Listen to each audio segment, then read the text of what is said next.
도쿄의 한 레스토랑. 주인공 요시다가 직장 동료를 불러내 자신의 마음을 고백하고 있습니다. ごめんね。会社では秘密にしてるんだけど、私恋人がいるの。男がいるなら最初から言えや! 그렇게 실연을 당한 뒤 곧바로 이자카야에서 친구에게 하소연을 하는 요시다. 친구는 곧 지하철 막차라며 이쯤에서 그만하자고 달래는데요. 잠시 후 몽롱한 정신으로 집으로 돌아가는 요시다 앞에 쭈그려 있는 한 여학생이 나타납니다. おい、そこの JK。こんな時間に何してんだ。家に帰れ、家に。もう電車ないし。朝までそこにいんのか。それも寒い気がする。じゃあどうすんだよ。 학생은 조금 고민을 하더니 요시다에게 재워달라고 부탁하는데요. お前な、会ったばかりのおじさんについていく女子高生があるか。でも今日帰るところないし。駅まで戻ればカラオケとかネカフェとかあるだろうが。お金もないの。じゃあ俺の家には無償で泊めろって話か。ああ、やらせてあげるから止めて。 농담으로라도 그런 말을 하는 게 아니라고 충고하는 요시다. 어쩔 수 없이 일단 학생을 집으로 데려옵니다. 汚いね。男の一人部屋が綺麗なもんか。綺麗な部屋もあったよ。何？ 간접적으로 요시다는 이 학생이 한두 번 남의 집에 묵은 게 아니라는 것을 알게 됐는데요. 적당히 자라며 곧바로 침대에 몸을 눕히는 요시다.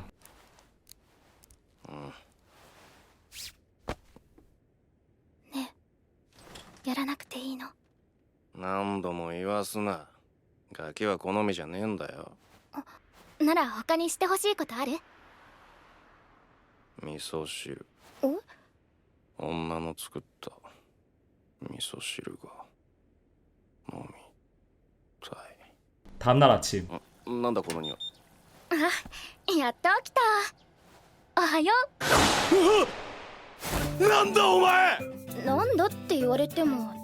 전날 밤 기억이 나지 않는 요시다는 학생에게 무슨 짓을 하지 않았을까 걱정합니다. 俺お前のこと襲ったりとかしてないよなんて嘘。ごめん、ちょっとからかいたくなっちゃって。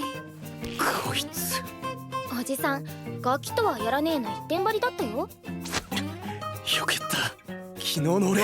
だから他に何かしてほしいことあるって聞いたら。 그리고 곧바로 학생은 요시다에게 된장국을 대접하는데요. おじさんさ、だからなんて名前なの？吉田だよ。吉田さん。 생각보다 맛있는 된장국에 요시다는 깜짝 놀랐는데요.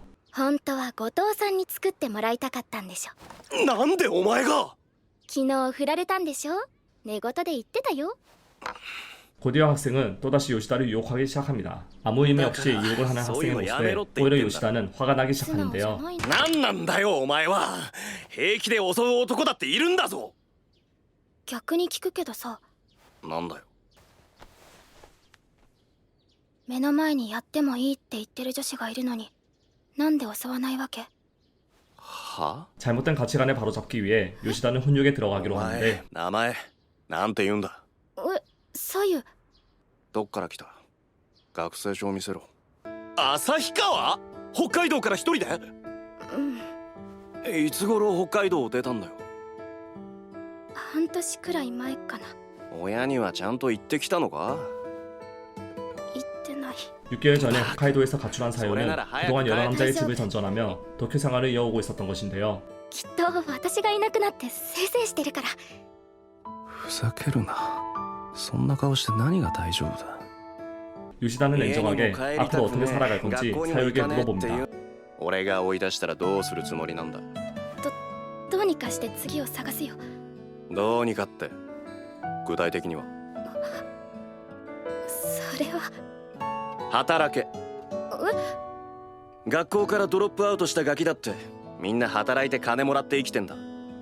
でもアルバイトの稼ぎくらいじゃ家賃なんて払えないよ。ここに住めばいい。 남의 인생에 기대지 말고 자신만의 삶을 살기 위해 일단 일을 하라고 말하는 요시다. まずはこの家の家事を全部やれ。とりあえずはそれが仕事だ。いいか、今は俺とお前の生活ペースを合わせる方が先だ。好き勝手にやられちゃ困る。 그렇게 요시다는 일단 사유에게 집안일을 전담시키는데요. ずっと住んでていいみたいな言い方だけど。ずっとは困る。家出に飽きたらとっとと帰れ。それまではいいの？お前の甘ったれな根性がマシになるまでは置いといてやる。ただし次俺を誘惑したらすぐに追い出すからな。わかりました。 사유의 사고방식을 뜯어고치기 위해 그렇게 요시다는 사유를 집에 들이기로 합니다. 며칠 뒤 직장 동료에게 주말 동안 있었던 일을 얘기하는 요시다. いやいや、それはやばいでしょ。捜索願いとか出てないわけ？それがネットで検索してみたんだが捜索願いのその字もね。とはいえ事情もわからない女子高生を。 동료는 문제가 심각해지기 전에 부모님한테 보내라고 말하는데요. 몇 시간 뒤 요시다는 퇴근을 하며 곰곰이 생각에 빠집니다. 問題になる前に保護者のところに返した方がいい。そんなことは分かってるけど。きっと私がいなくなってせいせいしてるから。まだ JK のガキがあんな顔するもんじゃね 그리고 도착한 집. おかえりパパ。え。やめろヘドが出る。弁当買ってきた。お前も食うだろ。おお。ん？アイロンかけてくれたのか。案外器用なやつなんだな。 식사를 마치고 요시다는 잠시 담배를 피우러 베란다로 나가려는데 なんでベランダ行くの？ここで吸えばいいのに。だってお前がいるだろ。今までの人はさ、私がいようがいまいが構わず吸ってたから。左右。お？基準を低く持つな。正しい尺度で物を見ろ。わかった。 최대한 보호자의 입장에서 사유를 다그치는 요시다. 左右の価値観をあそこまで狂わせたのはあいつ本人の甘ったれな本質もあるけど、それを悪い方向に導いた大人たちが環境が絶対に存在する。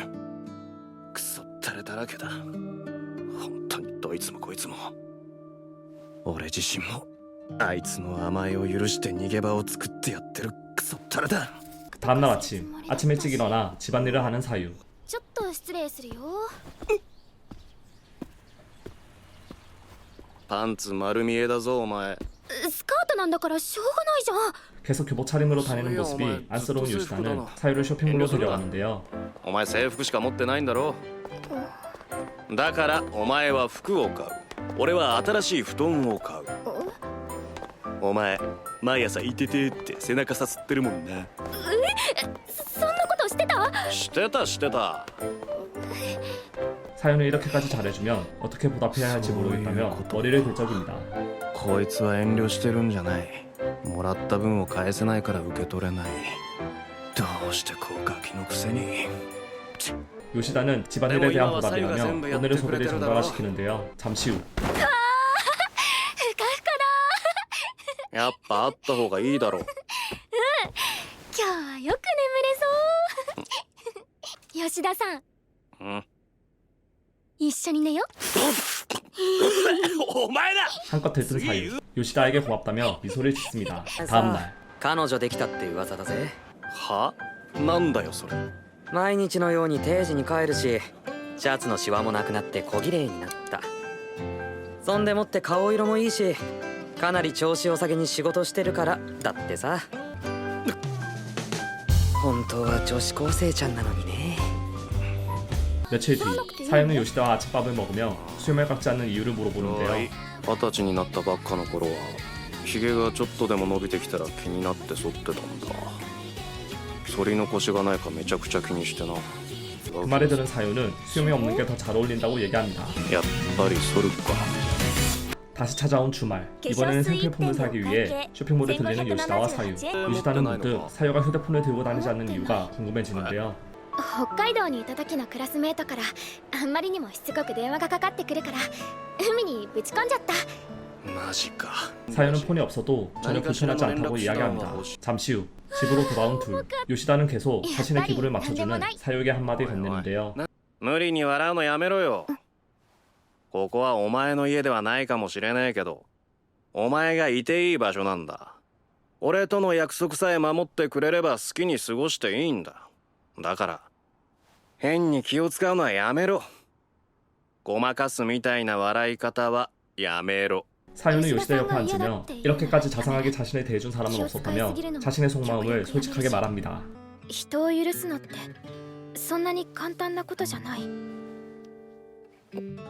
私今まで他人にこんなに許されたことってないと思う。うまく言えないけど、私これからはこいつが来てよかったなって思ってもらえるのを目指そっかな。 요시다는 앞으로도 잘 부탁한다며 미소를 짓는데요. うまい飯を期待してる。期待しといて。 다음날 회사에서 일을 하고 있는 요시다. 후배 직원이 저지른 실수를 지적해줍니다. それやばいじゃないですか。どうしましょう。どうするも何も納期は明日なんだから今日やるしかねえだろ。お前のケツ持つのは俺なんだぞ。 그렇게 부하 직원의 미스를 커버하기 위해 같이 야근을 하는 요시다. 후배는 야식을 먹으며 요시다에게 자상하다고 얘기하는데요. 一つ聞きたいことがあるんですけど、ん？吉田さん最近毎日ひげ剃ってますよね。え？それがなんだよ。いや、彼女でもできたのかなって。はあ? そういう噂聞きました。 요시다는 솔직하게 여친 같은 건 없고 오히려 자신은 차인 몸이라고 솔직하게 얘기합니다. 振られたって誰に？後藤さんだよ。後藤さん。後藤さんですか？声でかすぎだろ。 그 말을 듣고 기분이 좋아진 후배. 다음에는 같이 술을 먹으러 가자고 하는데요. 遅い。いや、悪かったって。夕食作っちゃったんですけど。本当すまん。 사실 사유는 요시다를 놀리는 거였죠. 요시다는 이번 사건을 계기로 휴대폰의 필요성을 더욱 느끼게 됩니다. 다음날 점심시간 열심히 사유의 휴대폰을 고르는 요시다. 無難なところなら白とか黒とかだよね。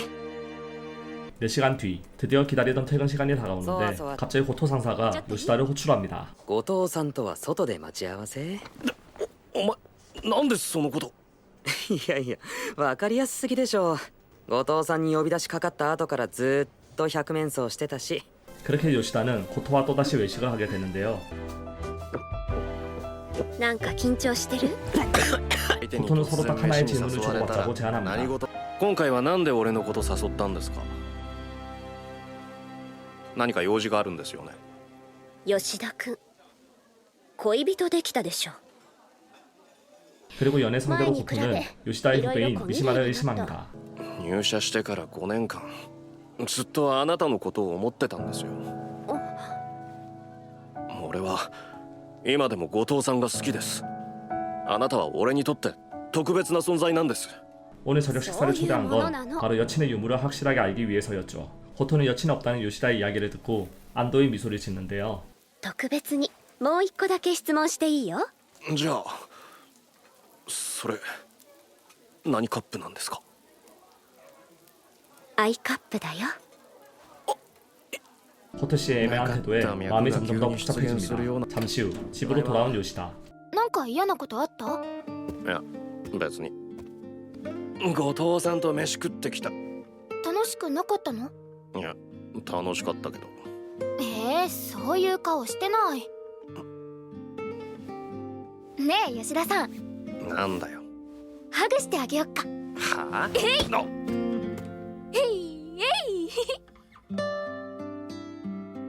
모욕을 마친 뒤 사유가 끓여준 해장 된장국을 먹으며 오늘 점심 때 산 핸드폰을 보여주는데요. 何？お前の携帯今日買った。あ、なんで？連絡つかないと困るんだよ。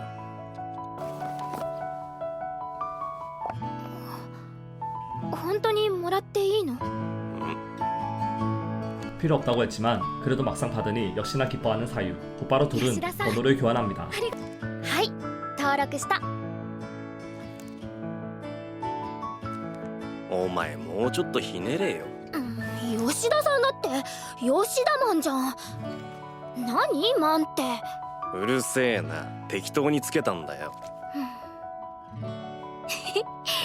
私の友達吉田さんだけだってさ。吉田さん専用だね。 그날 밤 원치 않는 잠자리를 가지는 꿈을 꾸는 사유.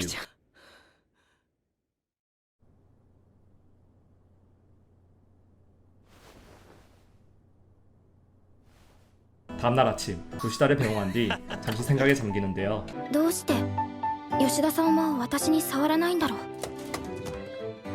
家事だけやらせるとか、そんなの吉田さんに何のメリットもないし、いくら年下には興味がないって言ってもさ、少しくらいはそういう気分になるものなんじゃないの？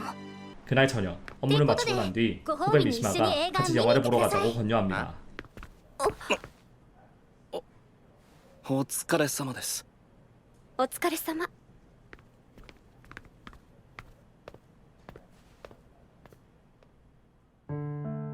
그 시각 집에 혼자 있는 사유는 언제까지 이 집에 있을 수 있을지 걱정에 빠지기 시작하는데요. 吉田さんも都合が悪くなればきっと私を追い出す。例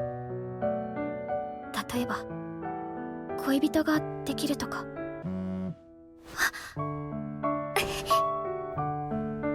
映画、そっか。 몇 시간 뒤 영화를 보고 나오는 요시다와 미시마. 감상평을 주고받으며 걷다 보니 어느새 골목까지 오게 되는데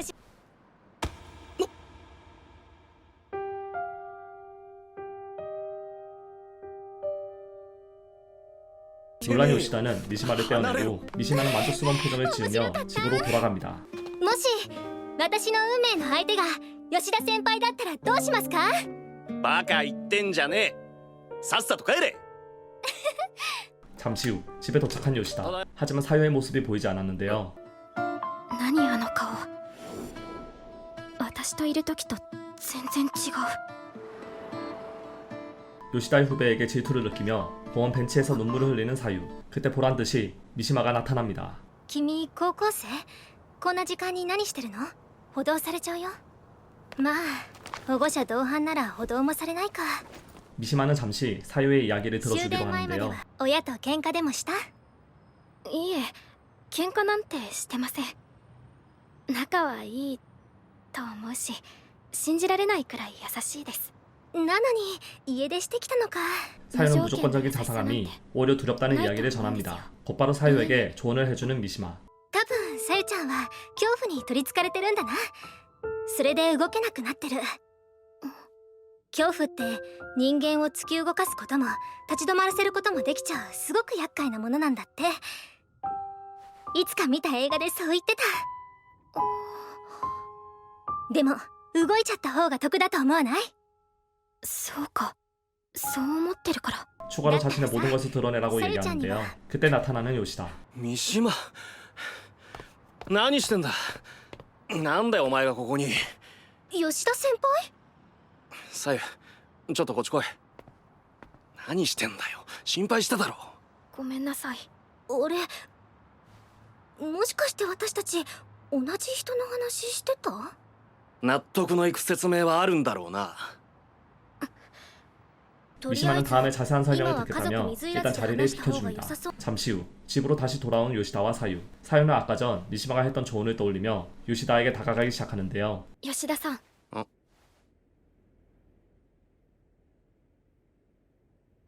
わからないんだ。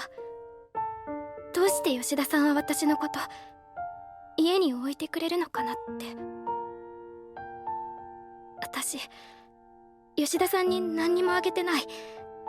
家事なんてさ、誰でもできるよね。別に私じゃなくたっていいよね。吉田さんが嫌じゃないんだったらさ、私のこと抱いてよ。 하지만 역시 요시다는 사랑하지 않는 사람과 관계를 맺고 싶지 않다며 자신의 가치관을 관철합니다. 分かればいい。というか、いい加減服着ろよ。俺に何にもできてないって言ったけど、そんなことねえよ。お前が来てから俺は変わった。家に帰るとお前がいて、くだらない会話をしながら飯を食って、一人じゃない部屋で寝る。早く帰らないとなって思えるようになった。さゆが家にいてくれるだけで、俺の生活はかなり楽しいものになったよ。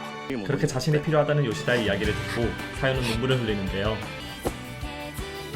りがとう。何？お互い惨めだね。かわいそうだから一緒にいてあげる。ああ、そうしてくれ。 다음 날 吉田さん、ん？バイトをさせてください。 그리고 며칠 뒤 中卒？マジ？パネーですか。 사유는 근처 편의점에서 알바를 시작하게 되는데요. うちら同い年っしょ。でもバイト的には結城さんの方が先輩なわけですし、そういうのいいって。あと浅見でいいよ。 그렇게 동갑내기 아사미로부터 편의점 일을 배우기 시작하는 사유. 다행히 밝은 성격의 아사미 덕분에 둘은 금방 친해집니다. 알바가 끝난 뒤 でさゆちゃさんはどの辺に住んでんの？ここから歩いて5分くらいのとこ。お、うちもそんくらい。もしかして家めっちゃ近いんじゃね？じゃあ今度さ、さゆちゃさんの家行くわ。どうだろう。一緒に住んでる人がさ、いいっていうかわかんないな。一緒に住んでる人？ 교우 아사미의 막무가 아래로 사유는 요시다의 허락을 받아 아사미를 집으로 초대하는데요. 몇 시간 뒤 おかえり。ただうわ、おっさんじゃん。あ、でもよく見るとイケメソかも。オーラがおっさんなんだな。めっちゃもったいない感あるわ。あ、うちあさみって言います。 잠시 후 사유가 요리를 하는 사이 아사미와 요시다는 잠시 이야기를 나눕니다. 吉田っちは料理しない系？ああ、普段は休みに気向いたらかな。じゃあ料理はさゆちゃさんの仕事ってわけだ。いや、家事もろもろやってもらってる。はあ、こんな可愛い子に身の回りを世話してもらえるなんて、吉田っち前世でどんだけ得積んだんだよ。 그렇게 자연스럽게 같이 저녁 식사를 마친 후 아사미는 즐거워 보이는 사유를 보며 안심하며 집으로 돌아갔는데요. ぼちぼち帰るかな。せっかくだから吉田っち家まで送りよろ。何がせっかくなんだよ。うちみたいな美少女をエスコートできるせっかくのチャンスだよ。 아사미는 요시다를 데리고 나온 뒤 실제로는 어떤 관계인지 단도직입적으로 だか 물어봅니다. ら正直に話していいんだぞ。俺と左右は左右の言ったことがあいつなりの事実なんだと思う。え？あいつが俺をお兄さん的な存在と思っているっていうなら、それ以上他人がとやかく言う必要はないだろう。 아사미는 사유의 거짓말을 덧붙이지 않고 존중해주는 요시다의 모습을 보며 정말 좋은 사람이라고 말하는데요. さゆちゃそマジでラッキーだったね。関わる人は選べても出会う人は選べないから。だからいい人に出会えるっていうのはものすごくラッキーなんだって思う。ならまた遊びに来ればいいさ。マジ？左右の相手してやってくれ。 다음 날 근무를 마치고 집으로 돌아가려는 요시다. 그때 고토가 살며시 다가와 말을 거는데요. じゃあこの後ちょっといいかしら。え？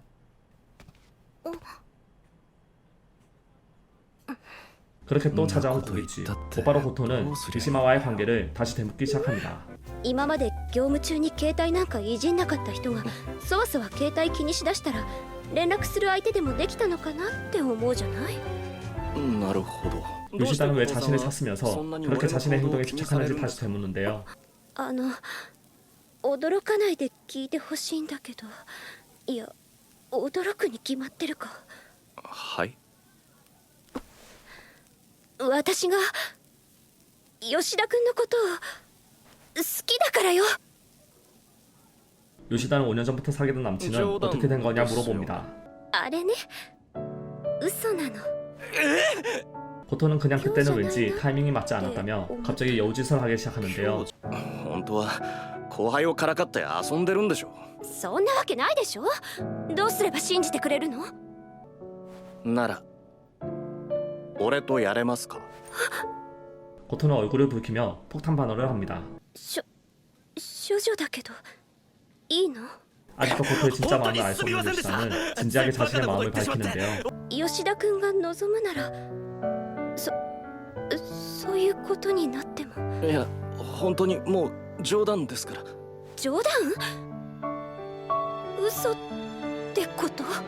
いや、それは待ちます。待つ？ただもう俺は今後一切後藤さんに告白しません。その時が来たらあなたから告白してください。 그 시각 요시다의 집. 사유는 혼자 밥을 만들어 먹고 있는데 さゆちゃん。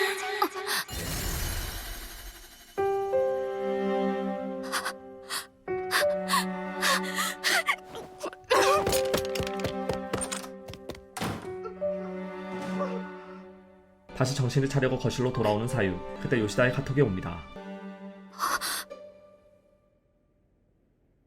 連れて帰る。ここに後藤さんを 고토와 함께 집으로 돌아가는 길. 未成年の子と一緒に暮らしてる？ええ、昔馴染みの子なんですが家出したらしく、いつから？数ヶ月前から。吉田君、分かってると思うけど、それって犯罪と紙一重よ。それにその子とあなたが恋愛関係にならないって断言できる？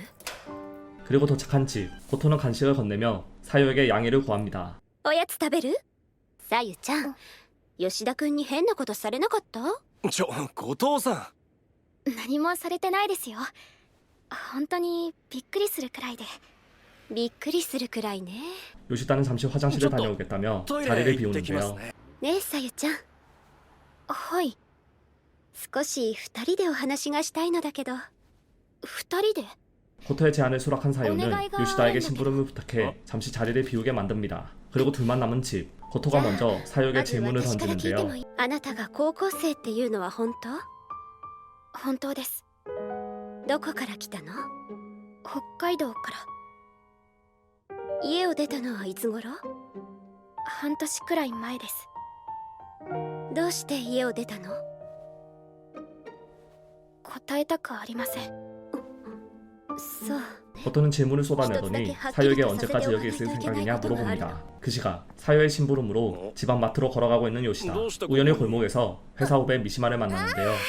先輩、お買い物、私もついて行っていいですか？は？答えはないのね。 고토는 사유의 현재 상황의 심각성을 알려주며 그동안 요시다가 하지 않았던 조언을 건넵니다. どうやったってあなたは女子高生としか認識されないの。あなたがそれを利用するつもりがあってもなくてもね。吉田君が許したとしても社会は許してくれないのよ。 하지만 오히려 뭔가 후련해 보이는 표정의 사유. 그리고 결심한 듯 고토에게 얘기하는데요. 私どうしても逃げ出したい過去と環境があったんです。思い出すだけで吐き気がするし、戻りたいってみじんも思えないんです。でもこのままじゃいけないっていうのも分かってます。だから過去のこととしっかり向き合って必ずここを出て元いた場所に帰ります。よく言った。その気持ちがあればきっと大丈夫。 그 시각 장을 마치고 나오는 요시다와 미시마. 미시마가 갑자기 당황스러운 질문을 も 건넵니다. し私が今日吉田さんの家に泊めてくださいって言ったら泊めてくれますか？いや、何言ってんだお前。言葉のままの意味ですけど。お父さんは 미시마는 どうなん 지금 ですか？ 요시다의 집에 고토가 있는 것을 알고 있었는데요. 다시 쓴 고토와 사유로 바뀌고 사유는 고토에게 吉田さん 요시다를 のこと 좋아하는지 好きなんです 물어봅니다. か？何よ改まって。そんなこと？大事なことなんです。 고토는 좋아한다고 대답하지만 왠지 진심으로 느껴지지 않았죠. よかった。よかったって？吉田さんの恋が叶うんだったらすごく嬉しいと思って。さゆちゃんは応援してくれる？もちろん応援しますよ。ありがとう。 그 시각 벤치에 앉아 이야기를 하고 있는 요시다와 미시마. 미시마는 집에 사유가 있음에도 불구하고 고토를 집에 들인 사실을 믿기지 않는다며 따끔한 조언을 날리는데요. もうそれって恋じゃないんじゃないですかね。後藤さんに対しての気持ちのことです。憧れと恋がごっちゃになってるんじゃないかって。いや、そんな。もしくはさゆちゃんへの気持ちが恋に変わってるとか。それだけは絶対ない。そうですか。だとしたら人が良すぎですよ。あんまりいい人すぎると本当に欲しいものが手に入らなくなっちゃいますよ。 잠시 후 다시 집으로 들어온 요시다. 금세 친해진 둘은 그 사이 화장을 하고 化粧してる 있었습니다. のよ。どう？おう、まあありなんじゃないか。 몇 분 뒤 요시다는 고토를 역까지 데려다 주기 위해 같이 골목길을 걸어가는데요. これからも手を出しちゃダメよ。もう私とさゆちゃんの間にもホットラインがあるんだからね。出しませんって。しっかりあの子のこと見てあげてね。もちろんそのつもりですよ。中途半端な気持ちで女子高生なんて家に置けないです。でもね、不安定で自分のことなんて全く分かってない女の子なんだから 요시다의 비밀에 대해서 알게 된 고토는 그렇게 후련한 표정으로 집으로 돌아갑니다. 그리고 다음날 편의점, 아사미가 의문의 남자와 대화를 하고 있는데요. 採用チャーソーだよ採用チャーソそういえばシフトに書かれてた気もするな。その子女子高生なんだ。ーもし手出したりしたらブチギレすっからね 잠시 후 편의점으로 출근한 사유, 근무표에서 익숙한 이름을 발견합니다. 矢口京也この名前どこかで 그때 들어오는 ああ、もしかし 야구치. てみゆきちゃんだよね。いやなんでこんなところに？また会いたいって思ってたんだよ。 사유의 얼굴을 보더니 갑자기 아는 척을 하는데요. 僕は一回抱いた女の子は忘れないよ。 사유는 당황한 얼굴로 계속 모르는 척을 하는데 그때 들어오는 矢口 아사미. いつあさみちゃん、この子俺の知り合いだよ。は何言ってみゆきちゃんって言うんだけど、以前うちに泊まってたことが。私荻原さゆって言いますえ？でも前はみゆきちゃんって。いだかい。採用茶育って言ってんでしょバカじゃないの 그렇게 야구치를 매정하게 내보내는 아사미. 아사미는 지금 당장 얘기하지 않아도 된다며 사유를 진정시킵니다. 몇 시간 뒤 알바를 마치고 집으로 돌아가는 사유 앞에 야구치가 나타나는데요. 待ってたんだ。先に上がったはずですよねそんな怖い顔しないでよ。僕たち体を重ね合った仲だろ。そういう言い方やめてください 야구치는 지금 사는 집에 데려가주면 아사미는 점장에게 아무 말도 하지 않겠다며 협박을 根性ある 시작합니다. ね。連れて行かなかったらどうするんですかそれって聞かないとわからないかな。本当に来るだけなんですよねほんとほんと、ゆっくり話したいだけだから。 그리고 도착한 요시다의 집. 야구치는 집에 들어오자마자 아까 얘기와는 다르게 돌변하는데요. うちにいた時は毎日したじゃないか。嫌いじゃないんでしょ、セックス。そういう問題じゃ優しくするから大丈夫だって。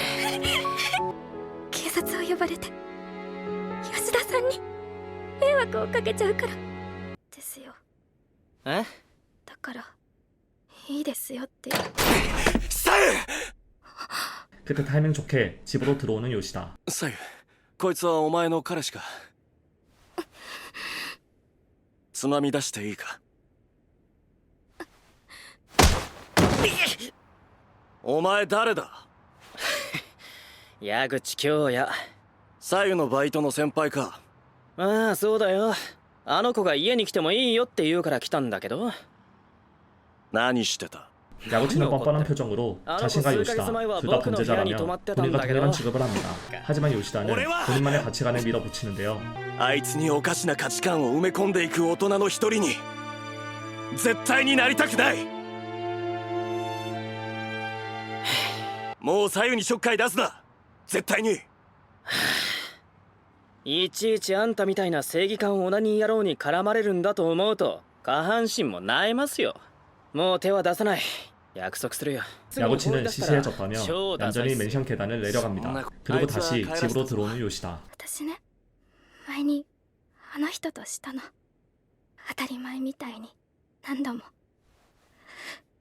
いっぱいしたの左右、もういいんだ。 자괴감에 빠져있는 사유를 안아주는 요시다. 요시다는 좀 더 자신을 생각하라며 낮은 자존감의 사유를 안타까워하는데요.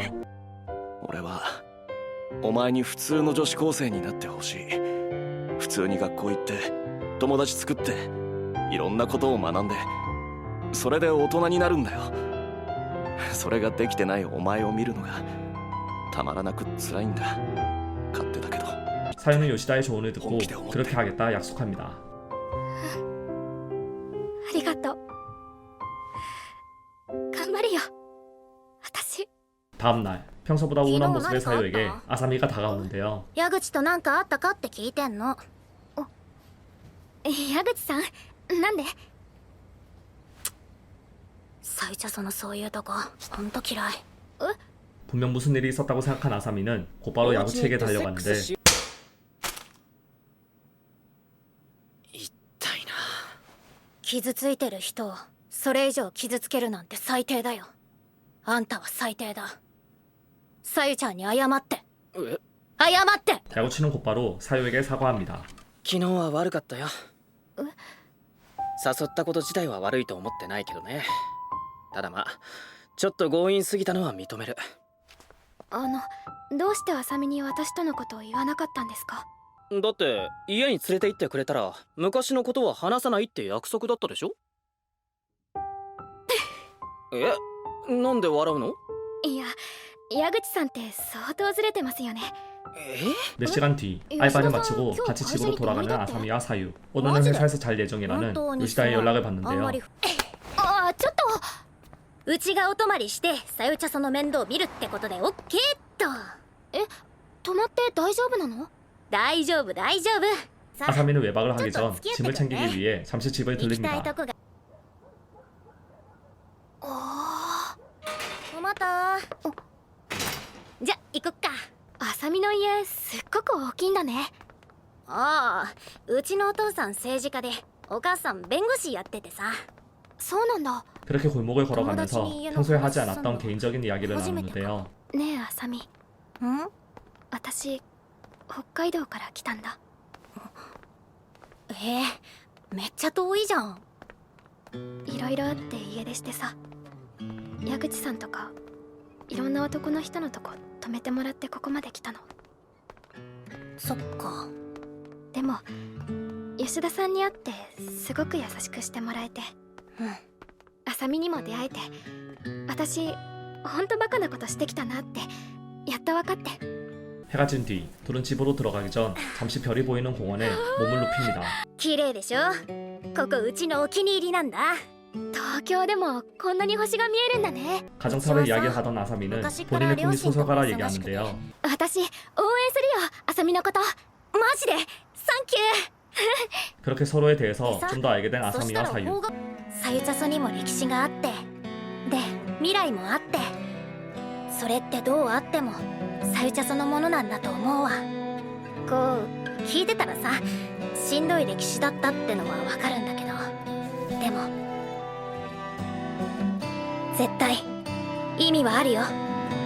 大丈夫。 다음날 집에 빨리 돌아온 요시다. 오늘은 오랜만에 본인의 요리를 하겠다고 少し 얘기합니다. 早く悪かったな。何が？こないだ怖い目合わせちまっただろ。守ってやれなくて悪かった。守ってくれたよ。私ね、辛いことばっかりで逃げ出したくて、だけどどこに行っても辛くて、それでも逃げることがやめられなくてずっと苦しかったの。でも吉田さんと暮らしてやっと私未来のこと考えられるようになったの。だからもう少しだけ一緒にいてくれませんか？ 조금씩 완성되어가는 사유의 가치관에 요시다는 흐뭇한 미소를 짓는데요. 偉いよお前は。俺もお前が前向いて元の生活に戻れるように本気で手伝うよ。だから頑張れ。危ねえ。吉田さん、おかえり。ただいま。 며칠 뒤 같이 편의점 일을 하고 있는 사유와 아사미. 아사미는 며칠 전부터 계속 편의점 앞에 정차하는 수상한 차 한 대를 주시하는데요. 何も買い物しないのにさ。行っちゃった。何なんだろう。暇してんのかね。 잠시 후 요시다의 집에서 숙제를 하는 둘. 손은 준비를 하는 아사미를 보며 사유는 잠시 본인의 미래를 생각합니다. 私の未来か。自分の家に、北海道の親のいる家に帰る。そしてその後は？ 4시간 뒤 집으로 퇴근하는 요시다에게 달려오는 미시마. 吉田先輩の連絡先を教えてください。はあ、なんでだよ。さゆちゃんや後藤さんとは交換してますよね。 요시다는 재미없는 자신과 연락처를 교환하면 실망할 거라고 얘기하고 더 이상 참을 수 없는 미시마는 결국 자신의 마음을 고백합니다. 私は吉田先輩のことが好きなんですよ。 하지만 역시 단순 장난으로 생각하는 요시다. 미시마는 다음에는 꽃같이 영화를 보자는 메시지를 남기고 집으로 돌아가는데요. 吉田先輩って子供みたいに素直ですよね。 잠시 후 집에 도착한 요시다. 식탁에는 사유가 준비해놓은 진수성찬이 차려져 있었습니다. ごちそうってカツ丼か。ほら、あさみって受験生でしょ。でね、聞いたんだ。毎年受験シーズンはコンビニのお弁当のカツ丼の仕入れ量が増えるんだって。ああ、2月とか。受験に勝つためらしいよ。 사실 수능을 준비하는 아사미를 위해 준비한 저녁이었죠. 요시다는 사유는 무엇을 읽을 건지 물어보는데요. なんだろう。自分とか。ほら、自分の敵は自分ってね。 다음날 알바를 하고 있는 사유. 이전에 봤던 검정 승용차가 또 나타나는데요. 今日は買い物していってくれるのかな。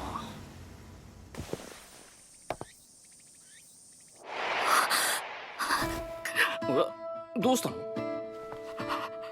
もしかして知り合い？ 패닉에 빠지는 사유의 모습을 보고 야구추는 일단 상황을 커버해 주기로 하는데 お仕事中にすみません。私こういうものなのですが。は荻原さゆという女の子を探しているのですが、こちらで働いていませんか？あ、聞いたことない子ですね。違うコンビニじゃないですか？ 사실 편의점을 찾아온 검은 양복의 남자는 바로 사유의 오빠였던 것이죠. 그리고 잠시 후 휴게실로 들어오는 야구치. 助けてくれてありがとうございます。別に、ああいう輩が嫌いなだけ。逃げていられるのも時間の問題かもしれないね。そうですね。心のどこかで帰るタイミングは自分で決めるものだって思ってた。でもそうじゃない。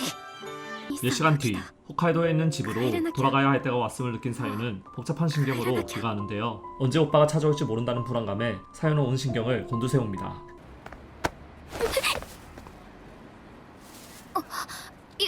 ゆずはさん、あれ、そんなに驚かせちゃった？いいどうしたの、さゆちゃん。私を探してる人がいるんです。ゆずはさんのずっと向こうの方に。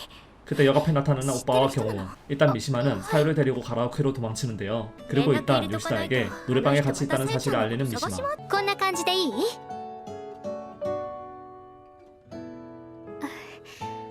本当にありがとうございます。じゃあせっかくだから。 한참 노래를 부르다 미시마는 사유에게 도망다니는 이유를 묻습니다. 犯罪とかで逃げてるわけじゃないんだよね。そんなことをしていません。ただ詳しいことは聞かないよ。大体は吉田先輩から聞いてるし。 그리고 미시마는 유예 기간이 얼마 남지 않았다며 요시다를 어떻게 생각하는지 물어보는데요. ただの恩人、それとも恋愛対象？そんな、私を。どのみちあなたは何か目的があって家出をして、そして吉田先輩の家に来たわけでしょ。その目的は達成できたの？何の成果も得ずに連れ戻されて、それってあなたの人生にとって、ここであなたに時間を使った人たちにとって意味のあることなの？ 미시마는 지금이니까 할 수 있는 일이 있다며 빨리 자신의 마음을 정리하라는 조언을 전합니다. 잠시 후 노래방으로 들어오는 요시다. じゃあ帰るぞ。そっちも持ってやるよ。大丈夫、軽いし。またおかしかったんだろ吉田さんも好きなやつ、安かったから。う。サンキュー。飯の前にもらうわ。あんまり食べ過ぎないでね。へいへい。あ、三島もよかったらうちで飯食ってくか？私歌い足りないんでもう少しいますね。え、そうか。 요시다가 나간 뒤 미시마는 참았던 눈물을 흘리는데요. ずるいあんな顔私にしてくれない。私だって先輩のこと好きなのに、誰にも負けないくらい好きなのに。 몇 분 뒤 집으로 돌아가는 요시다와 사유는 벽에 붙어있는 여름 축제 포스터를 발견합니다. 明日夏祭りだ。夏祭りか。行きたいか？でも。どうした？遠慮するなよ。行きたいな、吉田さんと夏祭り。 다음날 둘은 여름 축제 장소에 도착하는데요. ねえ、浴衣どう？綺麗だ。 그렇게 둘은 여러 부스를 돌아다니면서 여름 축제를 만끽합니다. はい、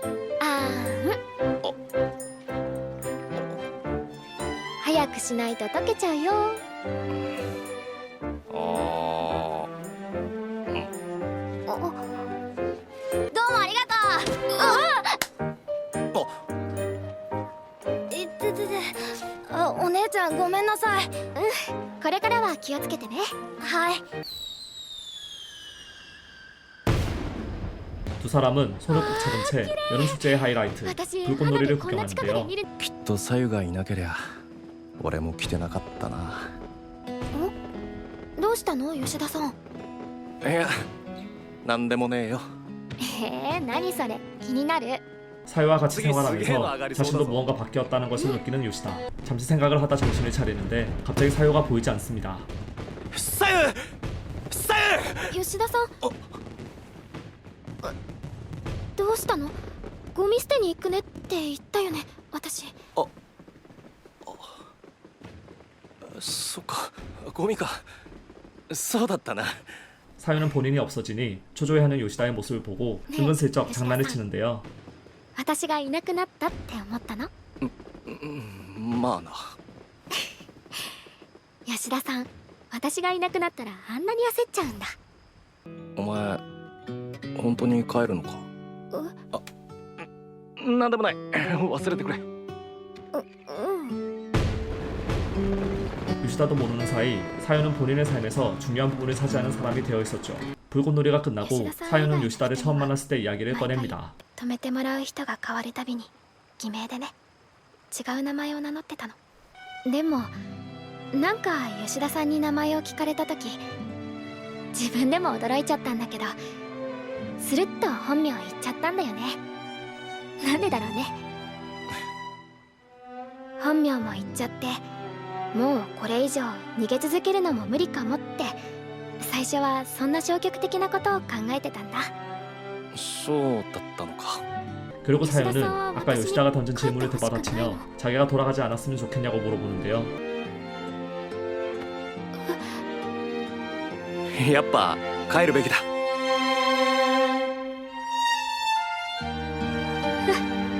そうだね。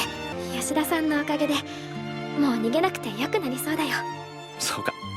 吉田さんはさ、私が JK じゃなくても JK じゃない私がうずくまってても拾ってくれたかな。多分拾ってくれたよね。それと同じでさ、私も吉田さんがおひげのサラリーマンじゃなくても。なんでもない。帰ろう吉田さん。 おう。 지금까지 2021년 2분기 애니메이션 수염을 깎다 그리고 여고생을 줍다였습니다.